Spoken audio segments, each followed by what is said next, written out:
apa? Sebelum tu kejap saya lupa nak record.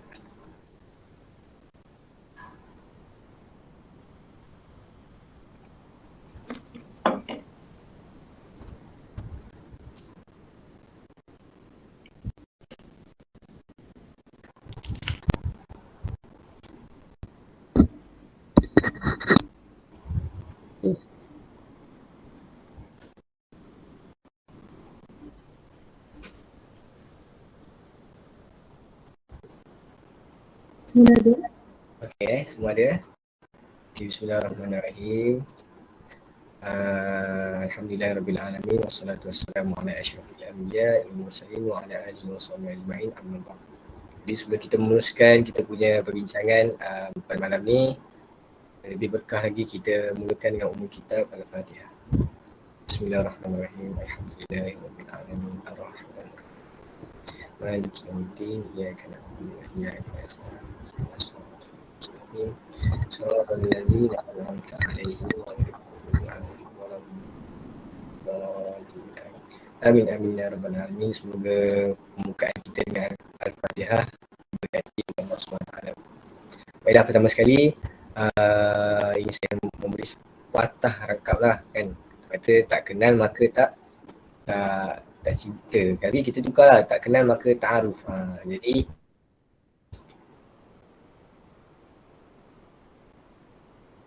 Jadi sebelum tu saya dapat seberingkas tentang biodata Cikgu Norita lah. Sebelum tu saya lebih dahulu.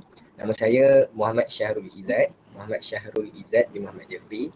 Saya tinggal di Perak dan saya di UPSI mengambil kos Pendidikan Islam.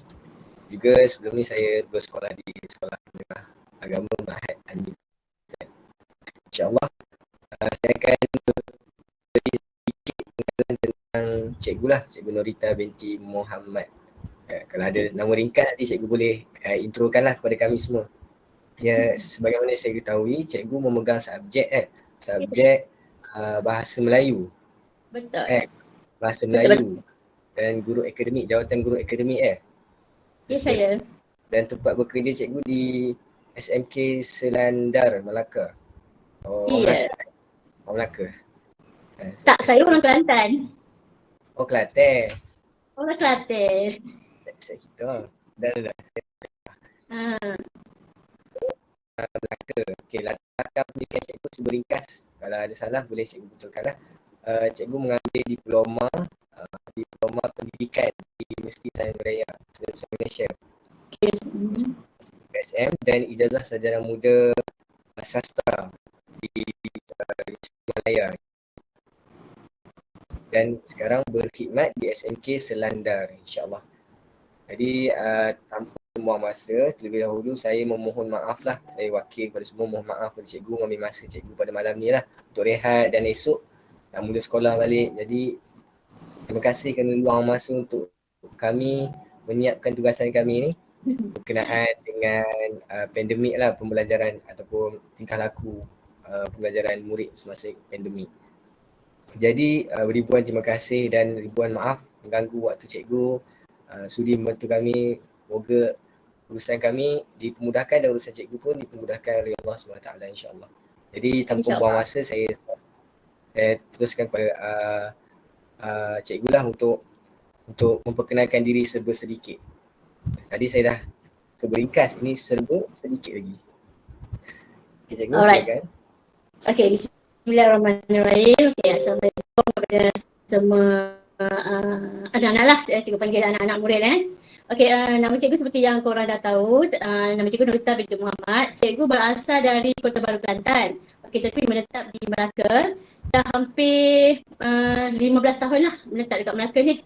Alright. Jadi cikgu pada awal ni cikgu mengambil ijazah sarjana muda sastra.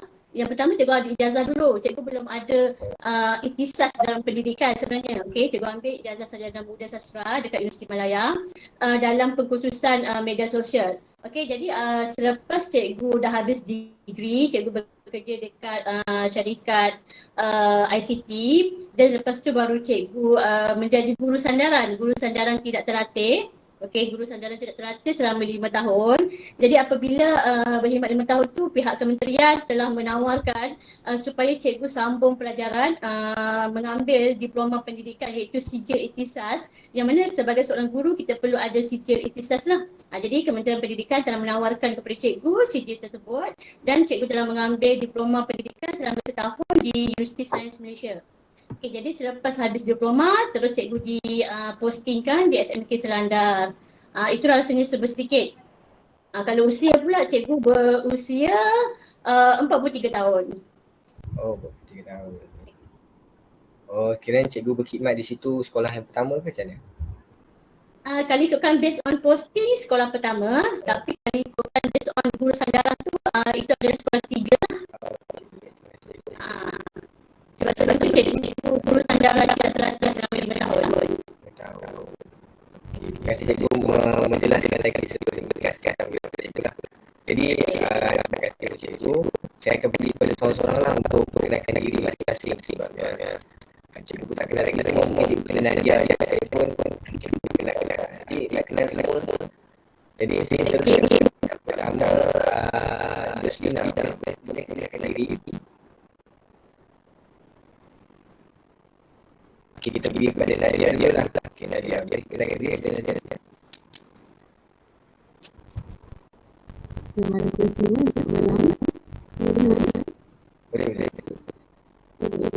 Nama saya Nadia Nurul. Saya tinggal di Malaysia.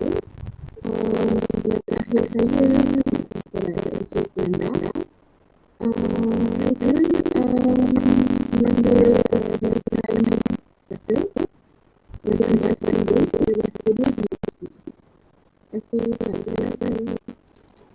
Seterusnya kita kenalan Nadia yang pergi kepada Ummu Atiyah. Kenalkan diri. Assalamualaikum. Dengar ke? Dengar. Nama saya Ummu Atiyah binti Abdin. Berasal dari Perak, duduk di Sri Selandar. Sebelum saya di sekolah Dr. Aisyah Kampung Gajah dan yang berkos di Ustilah Pusat dan kawan-kawan. Terima kasih. Ya. Seterusnya kita pergi kepada Syahidah. Ada Syahidah boleh?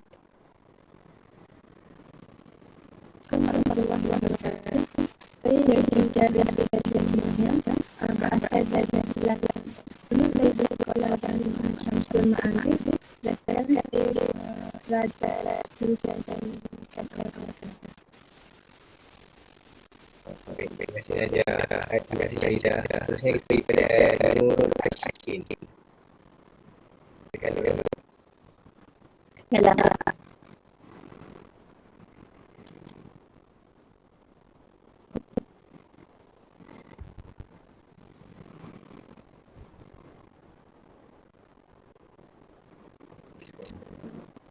Saya Asyakin.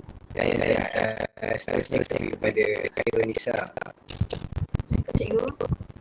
Selamat. Saya menetap di Kuala Lumpur, Perak. Saya last sekolah saya sedikit tarbiyah Taipei. Saya kos ini perkenalkan anak-anak. Terima kasih. Perak, saya pun baru kenal kat cikgu dengan ni. Kenal kita orang sebenarnya memang dia baik kan, kita tak kenal pun. Memang kita orang pun masih online lagi kan, dia. Okey, faham. Okey, memang satu kos, soalnya lain ni. Jadi kita orang bagi subjek tu subjek pembelajaran sama dengan dia macam. Okey, kita pilih dia akhir Yuslina boleh. Boleh. Cikgu boleh dengar suara saya tak? Boleh dengar. Ya, Assalamualaikum cikgu. Nama saya Yuslina binti Abdul Hakim. Saya ambil kos Pendidikan Islam sama dengan Syarul Azhar. Saya asal daripada Sabah. Dulu saya sekolah di Sekolah Menengah Kebangsaan Agama Abdul Johar Lantaran Sabah.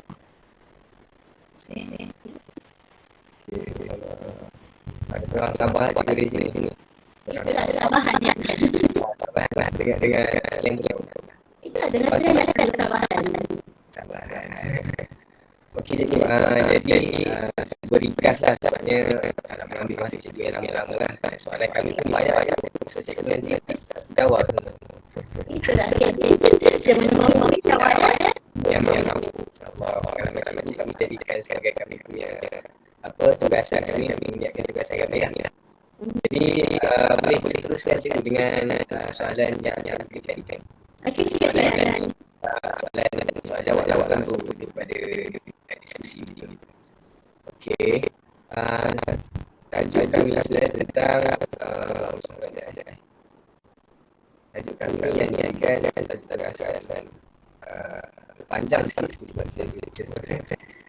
tajuk tugasan kami adalah mengenal pasti masalah lah. Mengenal pasti masalah tingkah laku belajar suatu pandemik. Jadi kita orang kami belum mencari penyelesaian masalah berkenaan. Jadi kena ada satu statement atau satu masalah yang contoh kaji. Kemudian bersama guru di sekolah mengambil pasti masalah yang dipunca, masalah yang menyebabkan pelajar terlerai dan sebagainya. Jadi saya cari kepada faktor dulu lah. Jadi soalan saya, pada pendapat cikgu, apakah faktor utama yang menyebabkan ketidakhadiran pelajar semasa PDPR berlangsung? Okey, baiklah. Sebut saja tentang PDPR ya. Dia merupakan satu isu yang besar bagi pihak sekolah yang mana dia akan menyebabkan ketidakhadiran yang sangat tinggi dalam kalangan pelajar. Jadi pada pendapat itu, faktor utama yang menyebabkan ketidakhadiran pelajar soal PDPR adalah disebabkan tidak mempunyai peranti persendirian. Okey, bagi sekolah cikgu di sekolah luar bandar, jadi kebanyakan murid tidak mempunyai peranti persendirian yang mana mereka sekiranya mereka masuk PDPR mereka berkongsi peranti, sama ada mereka berkongsi peranti daripada adik-beradik maupun ibu bapa. Jadi disebabkan hal itu mereka terpaksa membahagi tak mungkin hari ini abang yang akan masuk menggunakan peranti ibu bapa atau peranti yang dikongsi. Jadi untuk adik-adik tak dapat masuk. Seterusnya besok pula baru diorang boleh masuk. Pun kalau diorang buat rotate macam tu lah. Tapi kali-kali based on survey yang kita lakukan memang disebabkan masalah utama adalah kekurangan peranti. Mereka tidak mempunyai peranti persendirian. Mereka terpaksa berkongsi. Itu yang paling utama lah. Itu adalah masalah yang paling utama. Selain daripada itu, masalah yang kita kena pasti juga adalah disebabkan oleh mereka keluar bekerja. Okey, sebab sekolah cikgu bersekolah luar bandar, jadi disebabkan pandemik, berapa kekuatan ekonomi yang mana kita tahu kebanyakannya telah tidak sumber pendapatan telah hilang. Jadi mereka ni mengambil tanggungjawab untuk membantu keluarga untuk bekerja. Jadi disebabkan oleh perkara tersebut, mereka tidak dapat hadir dalam PDPR tersebut. Selain daripada itu, perkara yang paling kita takuti juga adalah disebabkan murid ini dengan permainan atas talian. Jadi mereka telah tidur lewat malam dan keesokan hari ini mereka tak dapat bangun pagi. Sebab kalau kelas PDPR yang boleh operasi mengikut jadual sekolah yang biasa pada waktu pagi. Jadi disebabkan itu mereka tidak dapat hadir bangun lewat katanya. Jadi itu adalah antara tiga punca atau faktor yang menyebabkan ketidakhadiran murid ke dalam kelas PDPR lah. Terima kasih cikgu. Lanjut.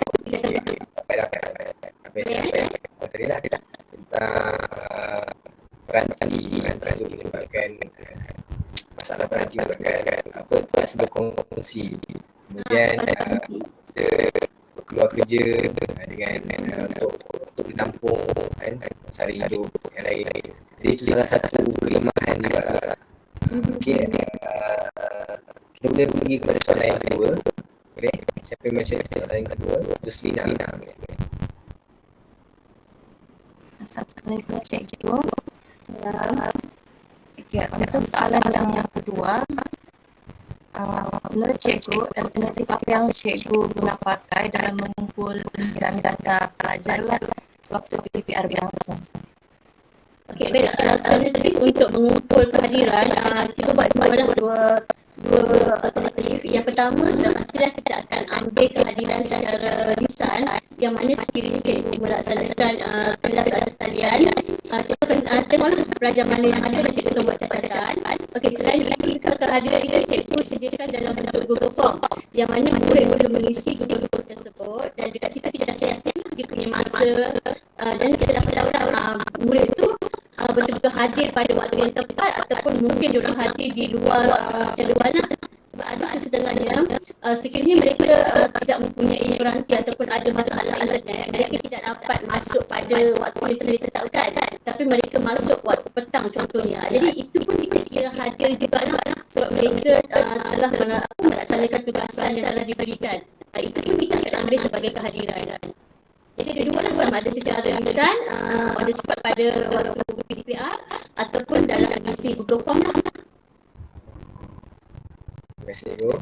Jadi kalau isi Google Form ni kelemahan dia, macam tu lah, ada yang tak masuk kelas pun isi kelemahan yang Terpaksa ambil secara lisan terus. Mesti kita pernah ambil lah siapa yang betul-betul hadir dengan siapa yang tak ada. faham Cikgu. Terima kasih. Okey, kita pada soalan yang seterusnya, Nadia.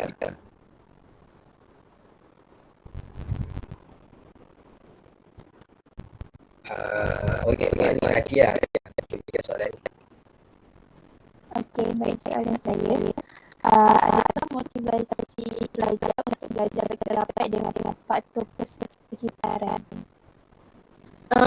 Itu adalah salah satu kunci juga. Faktor persekitaran ni memang sangat memainkan peranan penting lah untuk kehadiran murid-murid dalam sesi PDPR, yang mana sekiranya persekitaran itu terutamanya peranan ibu bapa sendirilah. Ibu bapa sebenarnya memantau kehadiran sewaktu PDPR.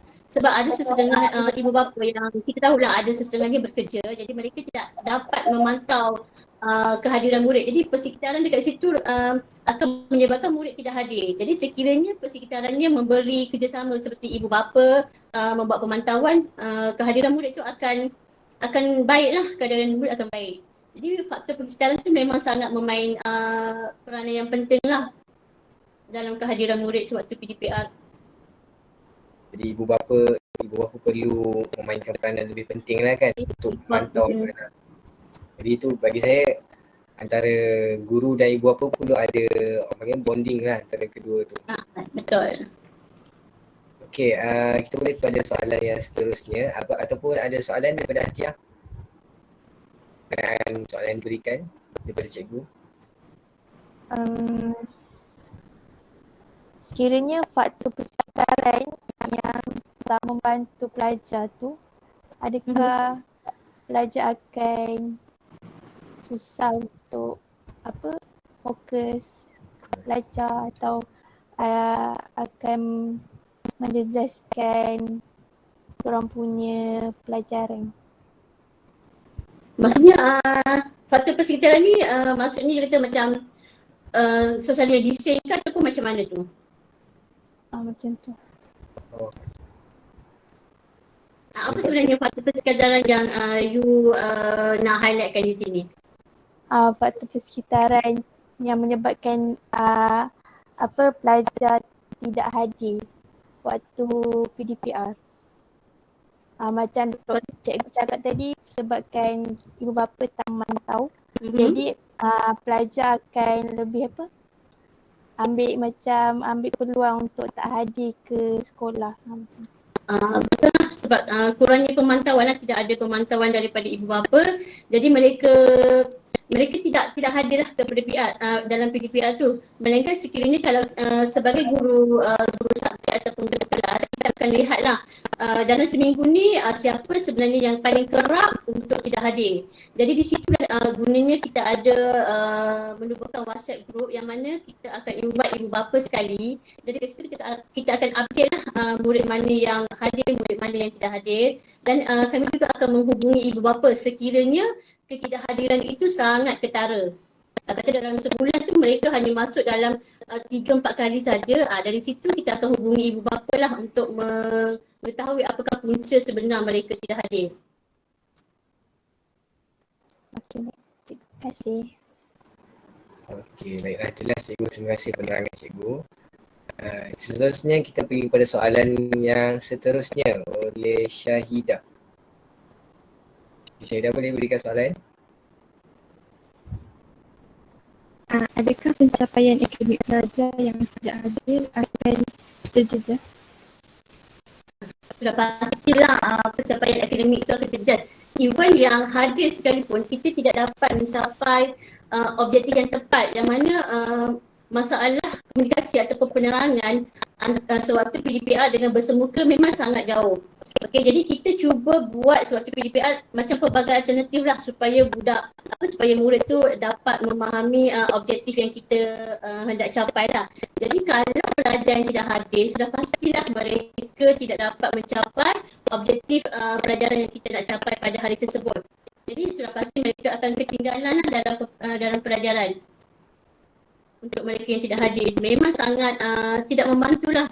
Masalah ketidakhadiran ini memang sangat teruk dan telah menjadi isu besar lah dalam kalangan guru-guru, yang mana kita tidak mahu murid tersebut dengan lebih baik, yang mana kita tahu pentaksiran bilik darjah PBD perlu dilaksanakan. Jadi kalau mereka tidak hadir pada PDPR, maka PBD tersebut tidak dapat dilaksanakan. Jadi sudah pastilah dia punya tahap pencapaian tu akan menurun lah. Okey, baik. Sedikit soalan saya berkenaan dengan jawapan cikgu. Sekiranya pencapaian akademik menurun, bagaimanapun sebelum pandemik, pencapaian dia agak tinggi, agak bagus lah kan. Kemudian pandemik, pencapaian dia yang menurun tu sangat-sangat ke ataupun menurun tu ketara ke ataupun dia boleh lagi stabilkan? Okey, bagi murid yang hadir kita tak ada masalah lah. Memang tak ada masalah. Mereka masih lagi walaupun jatuh tapi tak jauh sangat. Kita sekarang yang bimbang adalah untuk murid yang tidak hadir, tidak pernah hadir. Jadi itu memang sangat ketara lah. Jadi kita terpaksa berusaha selepas pandemik yang kita dah bersemuka sekarang. Jadi masanya lah kita telah mengambil alternatif untuk membantu mereka, yang mana kita terpaksa drill sebalik topik-topik yang lepas. Jadi memang sangat ketara lah bagi murid yang tidak hadir. Faham. Jadi banyak lah. Jadi pemantau, nak kena jadi apa ni? Aktiviti yang lepas tu supaya sebab kali ikutkan hari itu pihak jabatan meminta pihak sekolah untuk melaksanakan Kak 3, yang mana murid yang tidak mencapai TP3, yang hanya sampai TP1 dan TP2, kita terpaksa melaksanakan alternatif tadi lah, yang macam cikgu cakap yang drill tu kan. Hanya beberapa orang sahaja yang kita kena ambil mereka untuk pastikan mereka capai topik-topik yang lepas tu. Sebab apa saja keputusan tu dalam program Kak 3 tu kita kena hantar data kepada jabatan lah. Jadi memang akan mengambil masa tambahan lah guru-guru untuk memastikan mereka dapat mencapai tahap yang menjadi sasaran tersebut lah. Paling rendah pun kita perlu memberi murid TP3. Jadi kita memang terpaksa bekerja lebih sikit. Okey, baik cikgu. Terima kasih penerangan cikgu. Okey, seterusnya kita pergi soalan yang seterusnya. Siapa yang beri soalan seterusnya?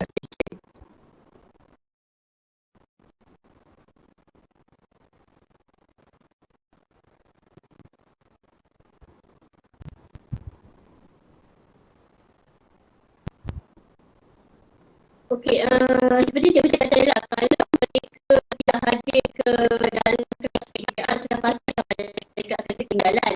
Tapi jadi kita terpaksa lah melaksanakan alternatif lain, yang mana kita terpaksa menyediakan modul secara hard copy diberikan kepada murid yang ketinggalan dalam pelajaran. Kebanyakan sekolah kami terpaksa menyediakan membuat modul untuk murid-murid yang tercicir dalam PDPR, dan kita akan menghantar modul-modul tersebut kepada mereka. Kami pergilah ke rumah murid-murid yang memang kita kena pasti adalah murid cicir. Jadi kita akan bawa modul tu bagi mereka buat. Jadi di situ kita dapat cover lagi lah dia punya kefahaman tu. Mereka masih lagi boleh boleh mempelajari topik tersebut, tapi kalau ikutkan kefahaman sudah pastilah mereka tak boleh capai objektif itu 100% sebab mereka hanya berpandukan kepada arahan soalan sahaja. Kalau dalam kelas tu lainlah, mereka boleh berkomunikasi dengan guru, apa sahaja yang mereka tak faham, mereka boleh terus tanya dan guru boleh terus terangkan.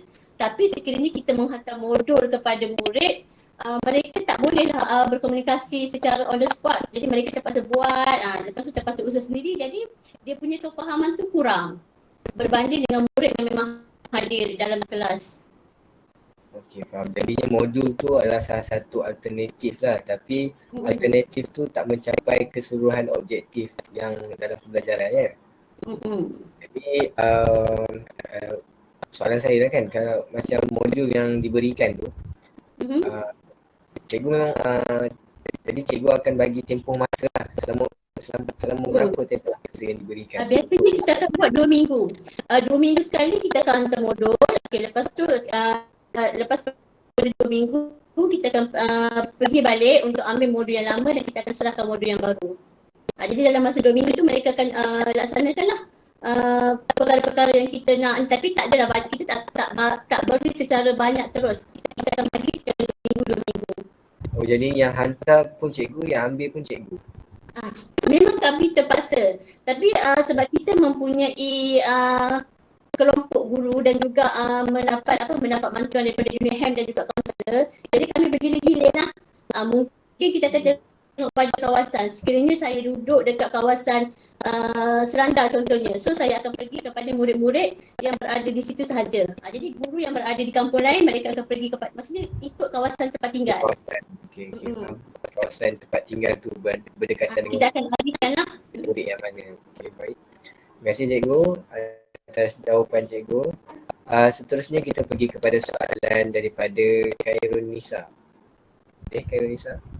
Okey cikgu, adakah motivasi ataupun semangat belajar ni akan berkurang apabila diorang sering tinggal pelajaran? Mungkin diorang tak datang kelas. Adakah motivasi ataupun semangat diorang teruskan pelajaran tu akan berkurang ataupun kita tanya kepada cikgu. Okay, sudah pastilah semangat ataupun motivasi murid-murid ni akan berkurang sekiranya mereka tidak dapat hadir sepenuhnya ke dalam PDPR. Semangat mereka berkurang tu mungkin akan timbul apabila mereka tidak dapat mereka tidak dapat setanding lah dengan murid-murid yang hadir, yang mana kita tahulah kalau murid-murid yang hadir mereka dapat mencapai kefahaman yang lebih baik dan sudah pastilah mereka mempunyai markah yang lebih baiklah sekiranya ujian semua dilaksanakan. Jadi mereka akan rasa down dan mereka akan rasa macam tersisih lah daripada murid-murid yang hadir. Mungkin disebabkan kekurangan mereka yang tidak mempunyai peranti ataupun tidak mempunyai data. Jadi motivasi mereka akan lebih jatuh, lebih down. Jadi di sinilah kita perlu kerjasama daripada UNIHEM dan juga kaunselor untuk membantu bagi meningkatkan motivasi murid-murid tersebut. Jadi kat sini kesimpulannya kerjasama semua warga sekolah amat penting sewaktu pandemik.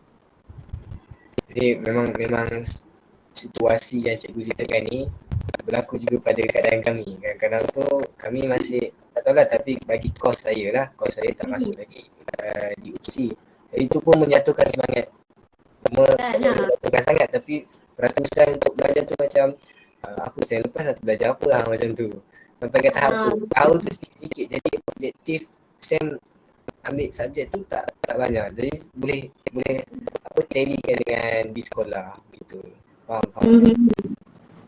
Itu pasal kita kena berada dalam environment yang positif lah untuk naikkan balik semangat kita. Sokongan dengan semua pihak memang sangat diperlukan. Lagi ibu bapa dan guru ya. Yeah. Okey, seterusnya kita pergi kepada cadangan. Cadangan ni lebih kepada langkah-langkah lah. Tapi sebagai sedia maklum, apa yang cikgu terangkan tadi ada sebersedia yang sudah dijawab dan ada jawapannya tu ada berkaitan dengan soalan cadangan kami. Jadi mungkin soalan cadangan kami ni akan cikgu huraikan lebih yang pertama, cadangan yang pertama silakan Joslina. Assalamualaikum cikgu. seperti yang macam Syarul Izzat katakan, mungkin sebelum ni cikgu sudah jawab, tapi untuk secara lebih detail, untuk lebih tahulah dia punya cadangan, saya ingin bertanya, cadangan yang terbaik yang boleh cikgu berikan dalam menangani isu ketidakhadiran pelajar sewaktu PDPR berlangsung. Okey, Cadangan yang terbaik lah. alright. Seperti cikgu dah maklumkan tadi tentang penghantaran modul, betul? Okey, penghantaran modul yang mana kami akan edarkan mengikut kawasan. Jadi sebenarnya sewaktu kami edarkan modul tersebut, kita bukan edarkan subjek kita sahaja. Kita akan kumpulkan beberapa subjek dan kita akan edarkan kepada murid-murid yang ketinggalan lah. Okey, ini kita akan maksudnya semua guru dia akan siapkan modul dan modul tersebut dia akan serahkan kepada pihak sekolah dan kita akan ambil di sekolah. Jadi apabila kita pergi sekolah, kita akan agihlah kepada murid untuk semua subjek. Jadi selain pada penyediaan modul, satu lagi alternatif yang kita buat, guru-guru ni terpaksa untuk melaksanakan kelas di luar waktu PDPR, yang mana kita akan laksanakan sama ada waktu petang ataupun waktu malam, mengikut kesesuaian masa murid lah. Kan cikgu cakap ada murid yang bekerja, jadi bagi mereka yang bekerja ni, mereka tidak dapat hadir PDPR pada waktu pagi, jadi mereka terpaksa hadir PDPR pada waktu petang selepas mereka bekerja ataupun pada waktu malam. Jadi beberapa orang guru yang willing, yang nak untuk secara sukarela untuk mengadakan kelas pada waktu petang atau waktu malam, jadi mereka ini boleh hadir pada kelas tersebut lah. Itu adalah antara dua alternatif yang pihak sekolah kami laksanakan agar jurang perbezaan antara murid hadir dengan murid tak hadir ni tak jauh sangat lah. Jadi adalah juga usaha kita untuk memastikan murid ni hadir PDPR walaupun dalam kelompok yang kecil. Baik, faham. Jadi cikgu, persoalan saya, adakah alternatif yang dilakukan oleh sekolah cikgu ni sama dengan sekolah-sekolah lain? Mungkin Kementerian Pendidikan dah bagi cara ataupun taklimat tentang cadangan ni. Bagi pembinaan modul, rasanya sekolah-sekolah lain pun buat, sebab pihak kementerian sendiri dah maklumkan kelas PDPR tidak semestinya berlangsung secara atas talian. Kita boleh juga laksanakan PDPR itu dengan menyediakan modul lah, sebab PDPR ini adalah pembelajaran di rumah. Jadi pembelajaran di rumah tidak semestinya atas talian. Kita boleh juga menyediakan modul. Tapi untuk alternatif yang kedua, iaitu guru secara sukarela mengadakan kelas pada waktu malam ataupun pada waktu petang, di sekolah lain cikgu tak pastilah. Itu adalah usaha pihak sekolah sendiri. Usaha kami pada guru untuk memastikan tidak ada berlaku jurang yang jauh antara hadir dengan tidak hadir. Okey, baik. Faham, jelas cikgu. Okey, seterusnya soalan cadangan yang kedua daripada Syahidah. Boleh Syahidah? Bagaimana cara cikgu memastikan objektif sesuatu pelajaran tetap tercapai? Syahidah tak pernah. Soalan Syahidah, bagaimanakah cara cikgu memastikan objektif sesuatu pelajaran tetap tercapai, khususnya apabila berhadapan dengan isu ketidakhadiran? Cara cikgu memastikan objektif dalam pembelajaran tu tercapai, khususnya ketidakhadiran pelajar lah. Okey. Bagaimana untuk kita memastikan objektif itu tercapai? Itulah seperti yang cikgu terangkan dengan kita melaksanakan alternatif lain itu. Jadi selain itu kita juga tidak memberi murid kerja ataupun tugasan yang banyak, maksudnya yang banyak dan juga yang terlalu padat. Kita cukup sekadar macam contohnya kalau topik-topik yang boleh kita bagi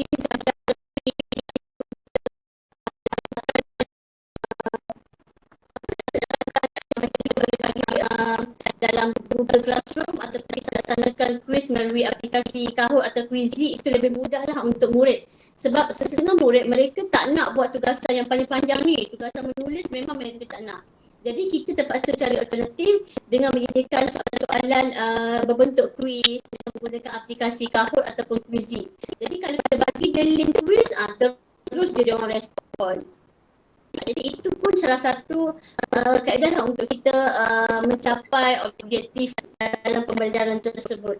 Maksudnya kita tak boleh bagi banyak-banyak kat murid ni. Memang mereka takkan susah lah nak buat. Kalau pelajar cikgu memang susah. Jadi kalau kita terpaksa bagi yang mudah-mudah, yang senang. Tapi pastikan objektif yang kita nak tu dapat dicapai. Soalan saya cikgu tentang jawapan cikgu kan. Cikgu sebagai guru bahasa Melayu semestinya ada penulisan, ada karangan, ada esei dan sebagainya. Jadi macam mana cikgu nak bagi soalan yang berbentuk karangan, contoh karangan 350 patah perkataan. Jadi cikgu bagi tu, adakah diorang boleh hantar dengan jumlah murid yang hadir tu bersesuaian dengan cikgu bagi tu? Okey, kalau ikutkan dia bergantung pada kelas, pada murid itu sendirilah. Macam kalau kita bagi pada murid kelas depan untuk mereka melaksanakan karangan yang lengkap,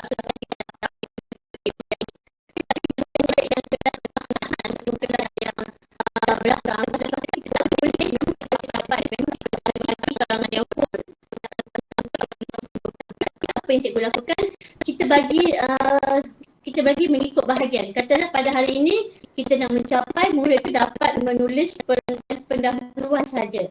Jadi kita bagi untuk hari ini mereka menyediakan pendahuluan. Kita tak minta karangan full, kita minta mereka menulis pendahuluan saja cukup dalam 5 ke 6 ayat. Jadi mereka boleh buat.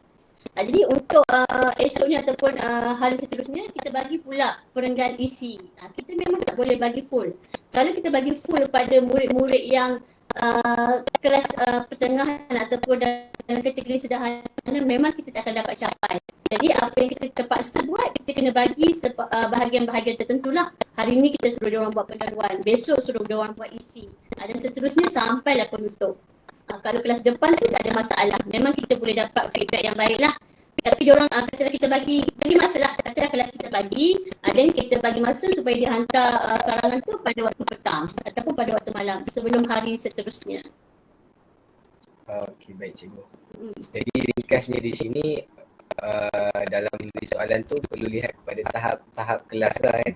Betul. Kena tengok tahap pelajar. Kita tak boleh bagi latihan tu pada semua pelajar. Kalau kita bagi semua pelajar, kita tak tengok dia punya tahap, memang kita tak akan dapat capai objektif dia lah.